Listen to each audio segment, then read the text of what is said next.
काय भावांनो, आता वाजले 11:30. आता आलोय मी घरी. तर कसं काय भावांनो, आजच्या दिवसाची सुरुवात आपली झालेली आहे आणि सकाळी आले एक ऑर्डर आलेली आहे आपल्याला डिझाईनची आहे आणि 10 मिनिटात आपण डिझाईन तयार करून ती प्रिंटिंगला देणार आहे आणि थोड्या वेळाने त्याचं पेस्टिंग आहे. आजच्या दिवसाचा ब्लॉग भावांनो कडक असणार आहे. प्रत्येक बारीक गोष्टींची तुम्हाला माहिती देण्यात येईल. आज थोडा आपलं कामाचा लोड जास्तच आहे. थोड्या वेळाने कळलंच तुम्हाला ब्लॉगमध्ये.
काय भावांनो, आता वाजले 11:30.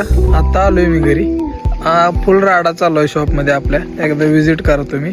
आणि येईपर्यंत आपला भाऊ वाट बघत बसला होता रोडवरती. आल्या त्याच्या चेहऱ्यावरची स्माइल बघितली नाही तुम्ही. अशीच होती बघा. अजून जेवण पण केलं नाही भावांनो. निक्का राडा चालू आहे दुकानात आपल्या आणि एक वेळ अवश्य भेट द्या. तर उद्या सकाळच्या ब्लॉक मध्ये पुन्हा एकदा नव्याने स्वागत आहे. उद्याचा तर राडा बेकार होणार आहे. बेकार दाखवतोच तुम्हाला स्टेप बाय स्टेप. उद्यापासून ब्लॉग पाडणार आहेत कंटिन्यू. धन्यवाद. लाईक करा, शेअर करा आणि यूट्यूब वरती सपोर्ट करा.